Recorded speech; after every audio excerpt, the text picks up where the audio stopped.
So welcome back. I hope you have enjoyed the screening. I am here joined by Matteo. I will start with a little introduction and I will read you guys again the award statements.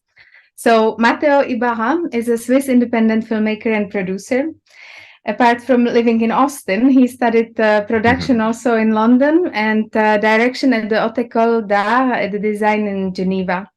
And since 2019, Matteo has been working with the Festival Vision du Réel in Nyon as a coordinator. And I wanted to start with the jury statements because it's a big success to get 2 awards for one film. So the jury statement for the student jury award is goes as follows. The main award of the student jury for the best world film in the Opus Bonum section goes to a picture that inspires us to reflect on the very essence of preparation for armed conflict.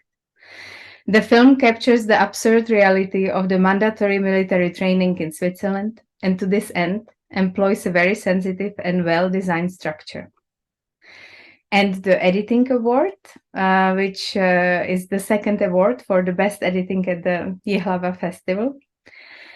The film creates a multifaceted perspective on masculinity that intelligently progresses and reminds us that rhythm and beat are important in editing. So, welcome, Matteo. Thank you very much, Veronica. Hello, nice to have you here. And yeah, congratulations, what a success. Thank you so much. 2 awards, and I found out that actually 2 films from your military training experience. We have 2 films. We have the one that we have just seen, Over Our Hills, and the second film, The Lux, that was released 2021, and which you made together with Raphaël Dubac. So is this going to be a trilogy, or can you tell us some more about this too? Sure. I mean, we can call it more like a diptych, because I think I've been through my time with the institution somehow. And I started this project Over Our Hills back in 2018. So in parallel of Flux, it's not the continuity, it's really in parallel of it. And it was really as soon as I had some time in between authorization of filming, post-production, finding money to make both projects, I just found time to work on this project. And with Lux, we went physically there. We understood that there were places we couldn't go with our own camera, and this project really allowed me to go beyond some of the restrictions and express further things about this experience. So it just felt right to continue our work with the process of a montage film, because really in order to explore the topic from a different perspective, it was really just coherent to talk about this army that is made out of its own people with material shot of the very same protagonists. So let's say that is somehow the completion of our work on this institution. Yeah. So it was also during Corona time, right? Like everything shot and worked. Exactly. It was both films were. I mean, Lux was shot in 2019 at the end of October, so just before COVID situation, and both films were made in post-production, let's say, during and after COVID. So it's like a double bubble, like the military is also bubble itself, and we all were locked up in our private bubbles. Definitely. Wow, what a job. Yeah, I'm sure that to many of us, it was surprising to find out that Switzerland, the neutral state, has one of the largest army in Europe. And this basic military service has been actually one of the most important mechanisms of modern Europe nation states since end of 18th century, I found. The ruling powers discipline, indoctrinate, and socialize, and in the event of threat that we are seeing actually now also mobilize its citizens to defend the country. So in case of need, Swiss can have a standing, trained, and equipped army within hours. I found number of over 600,000 soldiers. So I wanted to ask if you can share with us a bit more about when did you do this military service, and was this something that was like rather automatic for you because it has been rooted in the culture of your society, or was this something that you were thinking about maybe avoiding or sneaking out, or did the idea of making these films come during the service or later? No, actually, I did my military training quite late. I did it at the age of 24. Usually you go there at 18, 19 years old when you finish like mandatory school. The thing is, I was doing my studies first. I didn't want to do the army. I was like, okay, let's see what it goes after. And when I really had to do the army, I thought it was the chance to maybe make a project out of this experience. So, you know, I was always really curious, and I wanted to understand what was going on there from my own eyes. And actually, when I did the army, I asked to be the official sections photographer in order to shoot some material already. But the whole experience was so exhausting that I didn't manage to do it on site. So it was really like the whole experience that was so impactful that I was like, okay, I need to do a film. And actually, at the end, I got 4 things out of this experience, which is the time service in the military training, my driving license, because I was a truck driver in the function of the army, and on 2 films. Wow. And how was it to negotiate this in with the army institution, actually? Like, you wanting to be the documentarist or like photo person? Like, how did you, like, were they keen on it, or? Yeah, I went through the official process of it, and but asked to be the photographer section, and I had a DSLR, and they didn't know that the DSLR could film actually. So it was a bit, you know, I mean, at some point they don't really care. I mean, as long as you have the authorization. It was the same process for Lux actually. We went directly to the chief of the military, and we exposed the project. He didn't want it because he thought the first project wasn't representative of the film that we wanted to do. And then he proposed another film, and we were like, okay, we can find a way to be quite independent in our position toward the thing that he wanted us to shoot, which was the exercise Lux. So yeah, I just went through the official process, but over our heels is definitely another way of making it, but maybe we can discuss this later. Yeah, maybe just one more deviation to what I was thinking. Is this part of people's mind, like everybody knows everybody will go to the army, or people are trying to avoid it? I mean, I know this just from generation of my parents, like that this was obligatory, and trying to find ways to sneak out was just really like very, very common. So no, it's really compulsory. I mean, it's you have to do it. If you are born handicapped, you have to pay for the fact that as a man you cannot do the service. It's volunteering for women, but it's true that we have been through a moment during which the military service could be, I mean, you could do like the service civil more easily at some point, I think around 2005, 2012. But then they saw that everyone wanted to do the civil service, so they lock it up a little bit. I wanted to turn to your film language. In your film, we see mainly young men filming themselves. We don't see so many officers doing these videos. So we don't get to understand much of the context of the institution at all. You made this choice.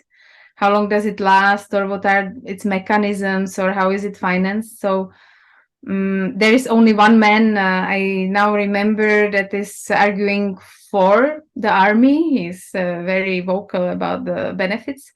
But overall, I had the feeling that your choice was rather to show your skeptical position. So I wanted to know if I read it right, and how did you make these choices?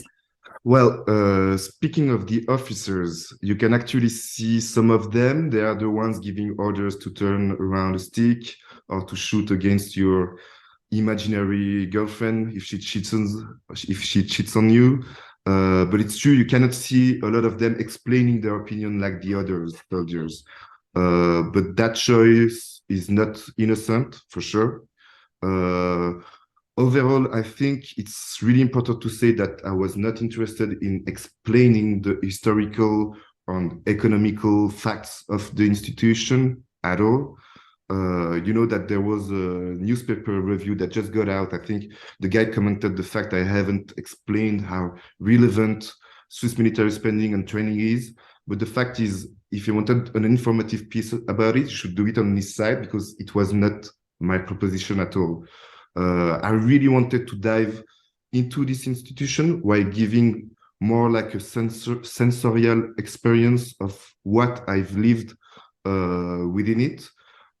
Somehow the point of view of a recruit, of what you live now today in such institution. So I really try to give the most basic information for an international audience to understand that is a compulsory army for men, that it lasts more or less 1 year, that there is friction amongst the soldiers coming from the different parts of Switzerland, but that's it. Because what you go through the experience is really more the alienation of an individual and through traditional masculinity. And these, on my view, are the mechanisms that I try to show within this film. The routine of their activities, the pressure of groups dynamics, that kind of things somehow. Yeah. Alienation of the individual. This brings me to emotions, because I had the feeling, I mean, we see people, men, spending time mainly and not so much during the military training. We see them having fun or being bored or being frustrated, not so much about the military discipline. So it feels you did not pick your protagonist that one or two would be speaking for it all, like we see a kaleidoscope of them. So do I read it right, that the emotions as a human feature were the part of the language for you? Well, that's something really interesting, because in the process of making these two films, we have seen a lot of other movies that have been shot, or other documentaries that have been made on the Swiss Army or professional army within the world. And most of the time, what we see is really based on war-style genre films, even if they are not propaganda directly or they are documentary whatsoever. Whereas what you experience as a soldier within the Swiss Army, and that is one of the key aspects of it, is really the fact that you get bored and all the time you're doing just nothing, and that becomes actually the theater of social interactions. And that was for us, and for this film specifically, extremely important to show, because that is part of the mechanisms that get you alienated at some point. You know, daily absurd routine becoming so meaningless that you lose sense of reality, and that you also start doing things that you wouldn't do in the first case. So the back and forth movement was really important to use within the structure of the film. It is, as we have said, really following this emotional aspect of the soldier's life, and that's what I try to represent it with the film. Yeah, because also often I thought, or maybe it resonates what you are just saying about alienation. Often I thought about the films or the videos that people make of themselves in situations that are completely ridiculous, and they even post it online. It's it has to be this ultimate sense of being somewhere else or not knowing anymore what to do with yourself, or the boredom, or both. That you go into these waters. Yeah. And I was first afraid that people would see this as making fun of them, but that was not the point. On my view, it was really to show how at some point you really get to do these like completely absurd things because of doing all day the same thing. I mean, it's really something that is shared among all the soldiers, that at some point you just really lose. I mean, you lose the perception of your surrounding, and you just finish doing like crazy things. That was really important for us. I believe you have not shot one single frame, right? Or is there any footage of you? No, it's I've been saying that I haven't been shot anything, which is mainly true. I think there is one frame that is happening, but 99.99% is not mine. Because from what you are saying, it feels you had a pretty clear idea of what you wanted to say. Still, I can imagine you have found hours and hours and hours of footage out there online, and yeah, I wanted to ask you if you can share with us about this process of gathering the footage and finding your way through that with the editing. Under what key, or how did you work, and how did you negotiate with the authors? Did you negotiate with the authors, or you used the journalistic license to just use the online footage? No, it's interesting. I mean, first in the process of making it, it was really on my view, it was really like to get as much footage as I could, and from there, you know, what was great with this project is that I had time to edit it, so I could like create like little islands there and there, and see if time wouldn't affect them in any way. And at some point, when I had like many of these, I was wondering how should I make the narrative of this project, and at some point, it really went clear in my head that all I wanted to do was my perception of the experience itself. So at some point it was like a puzzle, and I was just like, okay, this piece goes there, this piece goes there, this one is here, and now I have to do the structure and the dynamic of the project, and it was really like very natural at some point. Speaking of the rights, my main concern was ethical. So at no point in the film it was supposed to touch anyone's integrity or put anyone in a delicate situation. So most of them were already online on public platforms such as YouTube, Instagram, Periscope, willing to be seen by the widest audience. Sometimes I tried to contact the ones that were not on some like obscure channels, YouTube, with no contacts at all. For instance, the guy that was really for the army, I just gave him the time codes and asked him if I could use it. He said yes, but a lot of them were like material I couldn't just reach the authors, or if there was some where you could recognize the soldier, I just like make it even more hardcore imagery, because I didn't care at all about the beautifulness of the footage, for sure. And yeah, again, my main intention was to focus on the institution itself, not the individuals. But if I needed to say something about the institution that needed to use this or this material, I thought it was really important to allow myself to use this material. I have to say, I didn't have a single time feeling that you would be unethical or like laughing at the people or like making fun of them. So I think you did it with a lot of respect.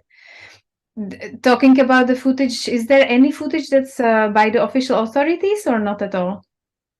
Like the opening, when we see like some camera, maybe street cameras watching the no, tanks I mean they're mostly from soldiers. These ones as well. Soldiers or officials. I mean chiefs that were there like to film the moments, but there were no.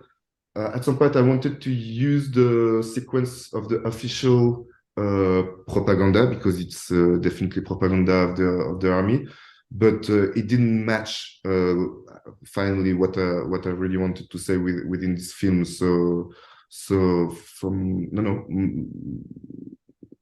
maybe the helicopter shot, but I don't think so actually. I think it was mainly soldiers footage.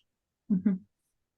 Talking about propaganda and long-term effects of this, like I read that the military service in Switzerland, that actually the Swiss men have to be ready till age of 44 or 45. Most adult men being active reservists with arms at home, and people keep their equipment in case they are called. So they have to cope with these regular refreshers, which means they have to cope with presence of the army in their daily life for many, many years, more than 20 years, 25 if they start at what you said, 19 years old. So I wanted to ask, what do you think about, or can you share something about what long-term effect does this do? Like the militarization narrative should make people fond of arms or fond of their duty for the state, or how do you see it? How is it for you? You will have to come back probably for small trainings. And do you have armor home? Well, every soldier has their own rifles at home on equipment for sure. Not me anymore because I left the army in order to do the civilian service at some point. That makes much more sense to me today. But the long-term effect, I'd say it's funny because most of the people that I know and that were really into the army, defending its purpose, its own essence, they finally quit it because they couldn't bear anymore of coming back every year just to drink alcohol and do nothing. And they really all agree on the absurdity of its function. When you talk about the soldiers, the chiefs is really different perspective, and that's also why I didn't really use it within the film, because that's another perspective. But from the soldier point of view, it's at some point, most of them really just think it's so absurd that you have to quit it.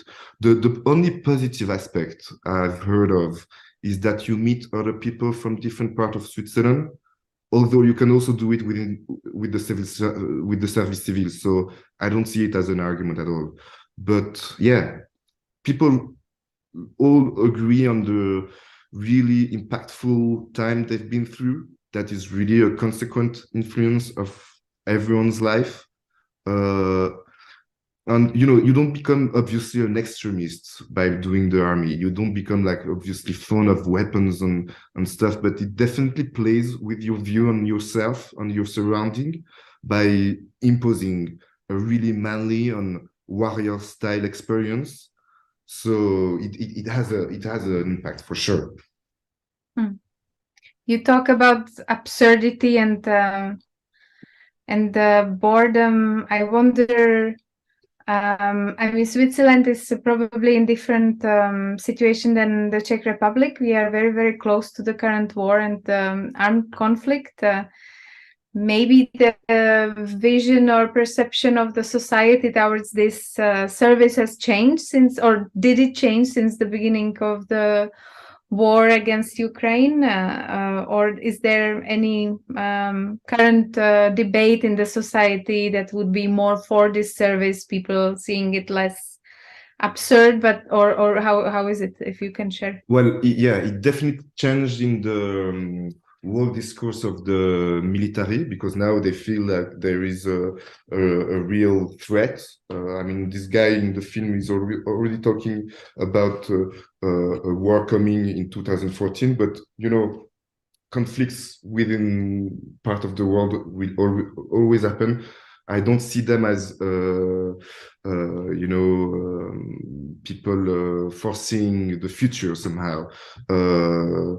The whole situation now really shift the perception of on the army for sure, and people that are pro military will definitely say, okay, now see, there is a reason behind this institution.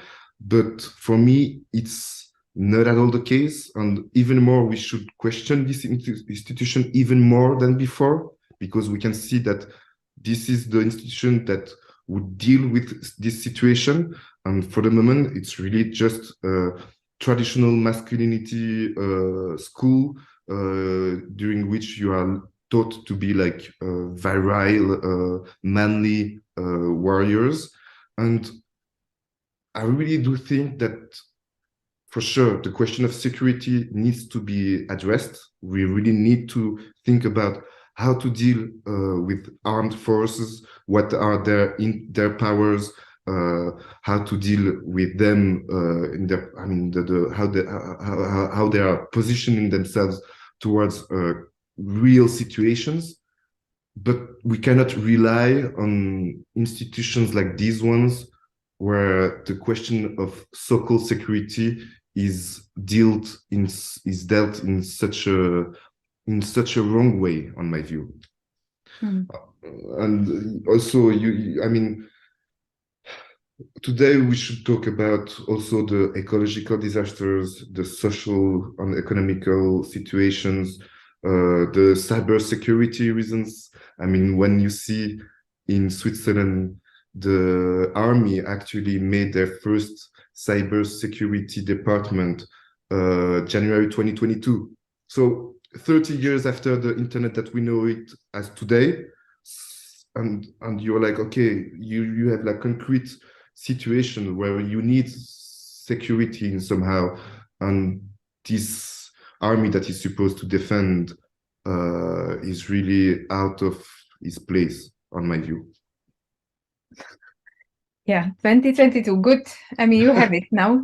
But I was reading about this governmental plan for reforms that has been in place since long, actually, or that's what my information is, that by 2024 the government plans to have a new system implemented. But part of this is also discussion about compulsory service for women. That has not been proven yet, or like agreed upon, which brings me to question about presence of women in your film. It's very, very little, and well, I had to think about it. The presence is either as women who speak from shadows online, or the officers are mentioning the imaginary girlfriends for whom the soldiers are supposed to fight. So I wanted to ask you about this choice.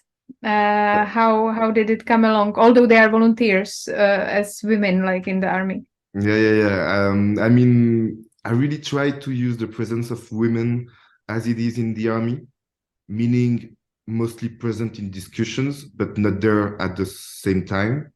They are mainly fantasized, seen in porn, or via discussions on your phones. But if we talk about women doing the military service, I think we need to talk about their percentage. I think there's like 0.85, something like this, percent of women soldiers within the Swiss army. So it didn't make many sense to include them within the film as much as the other soldiers. I thought it wouldn't be fair, on my view. And what's funny actually is now that the army is lacking people, they try to focus on women. So they're like, oh, if we want equality today within our societies, we need them to do the compulsory service as well. And I guess that's their perception of feminism. Yeah, that's what I can say about that. So no, that's why in the film they only appears, like as you said, in this kind of completely absurd exercise or through the Periscope discussions and the moment where you see the soldiers watching porn. And you mentioned that the army doesn't have enough people. How so? Because most of the soldiers or conscripts, they prefer to go to social service, or why is that so? Exactly. The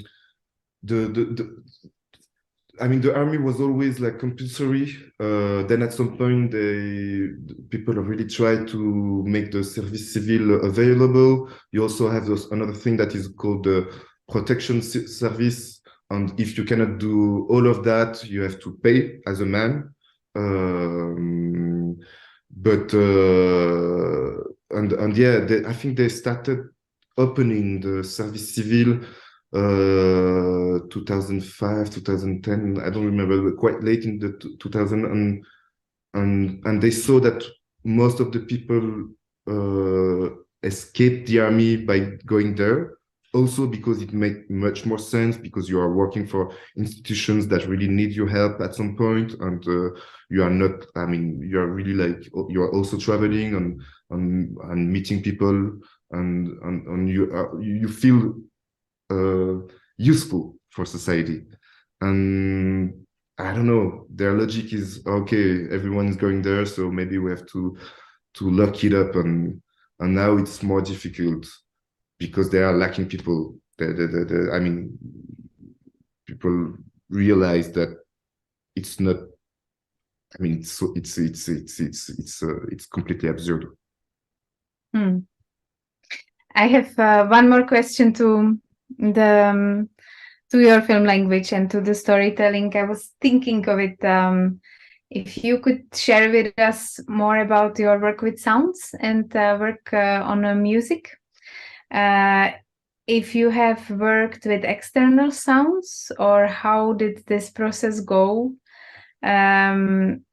Before this conversation open up, I was sharing with you that I had a feeling of soundtrack towards the end of the film. So, what were your thoughts of the music or sound dramaturgy?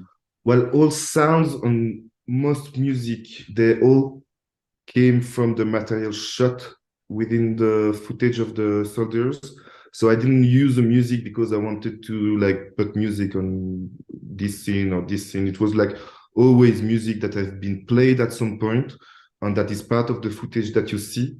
Obviously, I use it at some point to sometimes more to get into the sequence, but it was all material that was also destructed because of the quality of the recording source. And I thought, okay, I have to use it as it is. But also, since I really wanted to do this film as a sensorial experience, it was really important, since the pictures was really difficult to understand what you see sometimes, to feel it with the sound design. So I worked for a long time alone doing the sound experience with the different elements from the footage. And at some point at the end, I was accompanied with a friend of mine, Léa Célestine Bernasconi, and Adrien Kessler, that had me mixing everything together and precising also the movement that I tried to have in the film, where you have like more direct footage in the first part of the film, and then it slowly gets into this immersion into the war style, war dimension of the experience, where you have to feel really the violence of the experience with sounds. So that became the moment where we really allowed ourselves to use the sound as a tool to twist the experience of the viewer. Yeah, it felt like that you are gradually eaten by the bubble, or like the world of military, and then you have to dive in it with the end of the film.